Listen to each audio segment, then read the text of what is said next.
Howdy, folks. We're here again. We're going to talk really quickly about the Other Side Kickstarter. We spoke about it last time in a video. I'm going to link it right here. It looks like a blank part of the screen, so I'll put the little video up there. We talked about it initially and talked about our excitement about it. Mm-hmm. We're not that long away from its closing. Yeah, it looks like it's going to close. It closes on January 20th. Yeah. Right now, it looks like it's about 265,000 last I looked, which means we've hit the 250,000 stretch goal. I can't see them hitting 300, but you never know that last. You never know. Push, Yeah, right? you know the last, like 48 day, hours or whatever. The last couple days typically do get quite a bit. But I think that much more than that is not going to happen, which is fine. I mean, I think for us, that's totally fine. Okay, so a lot of people have asked, like, if I could do follow-up. We could talk a little bit about how far it's come. I just wrote an article about it for Geek and Sundry. It went live. I'm going to put the link in the description down below. You can check it out there. I'm really excited for this game. And to be perfectly honest, we're not Kickstarter people as a whole. We don't tend to back a lot of projects just because a lot of stuff we see on Kickstarter, we typically can eventually find at a local gaming store, and we like to keep our money kind of local. So we will typically buy games from our local gaming store or at cons, because we're going to be going to a lot of cons this year. Hopefully. But that's kind of where we tend to pick up our games. You don't necessarily tend to pick them up through Kickstarter. And we don't also, I look at Kickstarter as, home shopping network for geeks. Without an express shipping option, really, because you're looking at months and months down the line. I think they said the fulfillment for the other side's going to be December of this year now, so it's going to be a ways away. And I'm okay with that. I'm pretty okay with that. I'm not looking for, when I back a Kickstarter, I'm looking to get what is promised in the box. So, we backed the Rise of the Kage Kickstarter. Yeah. We got what we got in the box. We got a few add-ons, because we wanted to play those miniatures in the Bushido game. So, that's really cool. We just got, Bushido rules cards kind of add-ons was all we went with for that one. Yeah, and that works for us. We similarly backed this thing, kind of looking for what the box has, if there are extra freebies and stuff like that. I know the relationship with the distributors and friendly local gaming stores. They do a lot to support friendly local gaming stores.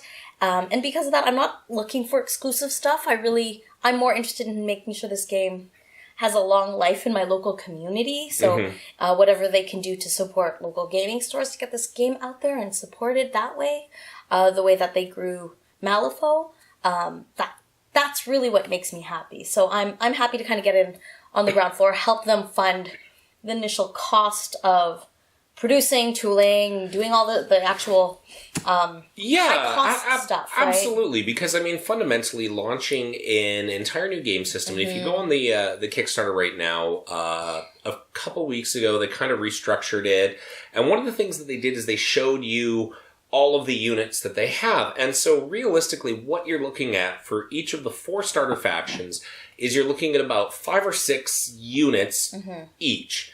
And some of these, specifically Cult of the Burning Man, where everything's kind of unique. Like when it's a box of 9, you have 9 different poses. They're not recycling it quite as much. So when you look at the costs for setting up the toolings for those, not to mention commanders and champions and adjuncts and all the cool things that they're adding into this game, I definitely see why the startup costs are what they are. And not everyone has the cash of a Games Workshop to throw behind something like this. You're saying not every company is a publicly traded multi-million-dollar valued company. Yeah. So for me, my decision to back the Kickstarter was absolutely designed to support the game. We're not looking to get into a Mantic Kickstarter and get 200 new models and everything so they can sit on a shelf forever, because let's be honest, when you open a box and you get 200 plus models, where do you start? You're not going to start painting it. I'm going to be honest. There. As much as I have admired stuff from the Kingdom Death Monster game, that's one of the reasons why because there was a time where both Kickstarters were running simultaneously, where we had a choice between backing, with the money we backed, basically Kingdom Death or the other side. And we chose the other side because ultimately I like a game I can grow into. I like a game that can have a little more community, that has a little more of that. There's no way Kingdom Death, and people have said this before, Kingdom Death will never hit friendly little gaming stores. They will never do that just because... the subject matter is just too... No, it's not just that. It's $400 to have as a game product on your shelf. Yeah. Is crazy high for a local gaming store. For distributors, like, the infrastructure is too insane. Well, and yeah, I mean, shipping for a distributor, it's a big, heavy box. It's really difficult in that. So, like, you're looking at too much. So, I mean, ultimately, we backed based on what we saw this game for the future, I think.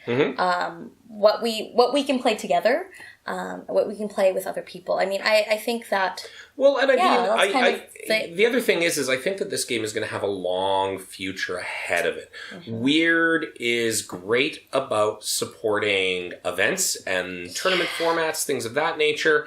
We know just from looking at the Malifaux tournament packages that painting will be a requirement, which excites me because these models are just screaming for paint.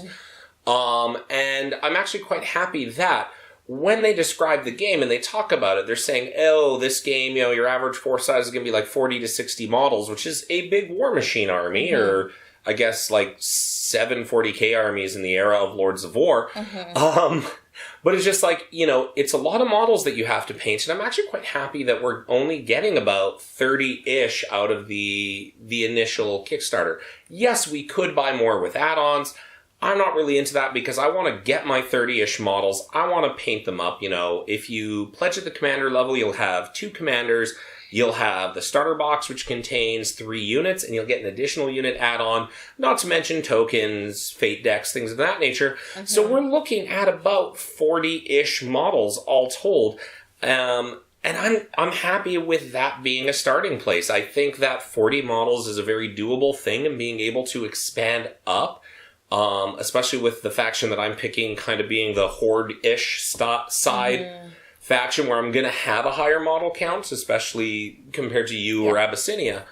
That's fine by me. I love to have this, and I know that Weird's going to support it. So while, even if it's getting shipped December of 2017, we can start to expect later 2018 Gen Con around August, where we're finally going to start to see some supported events. All right, so what was the fact that Weird is backing this game, and they really are backing this game. They really are supporting this game, and you can see it in one of the Kickstarter updates where they talked about how they actually reappropriated funds from other unannounced projects to put into this game. I feel like this is a long-term investment for Weird. I think that's a really cool thing for them to do, and I'm excited for that as well. So I don't think this is something that they're going to kind of back off easily or quickly. I think that this is something they're going to do long term. I think that that's kind of what makes it exciting for me. I think with Kingdom Death, it's a board game. It's contained. It is what it is.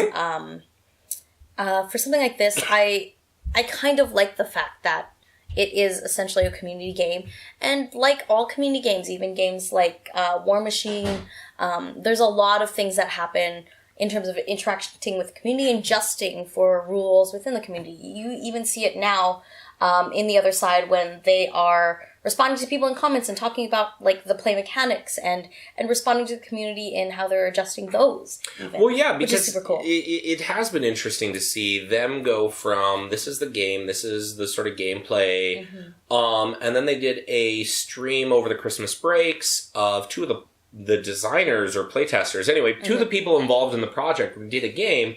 And then they had a Q&A, and they've already kind of tweaked the rules because based on what people were noticing in the token mechanics and the way that they interacted with each other, they've already kind of tweaked the game to make it cleaner and easier to play with. So this is why I am fully on board the other side. You know, here we are. Like I said, we're in the closing week-ish of the Kickstarter. I'm excited to see where it ends. I'm super excited for it. I'm excited to see where it ends.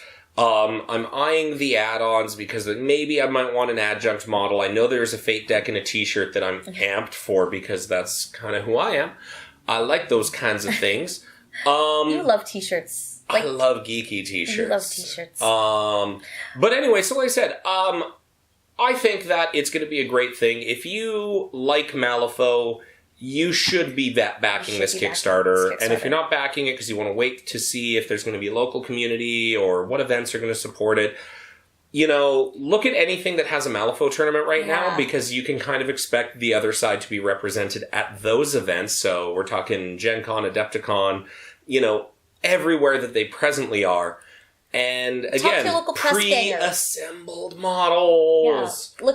Look to your press ganger too. They might be able to give you some insight onto the game. Press ganger is a privateer press thing. You're thinking henchman. Henchman. Sorry, my bad.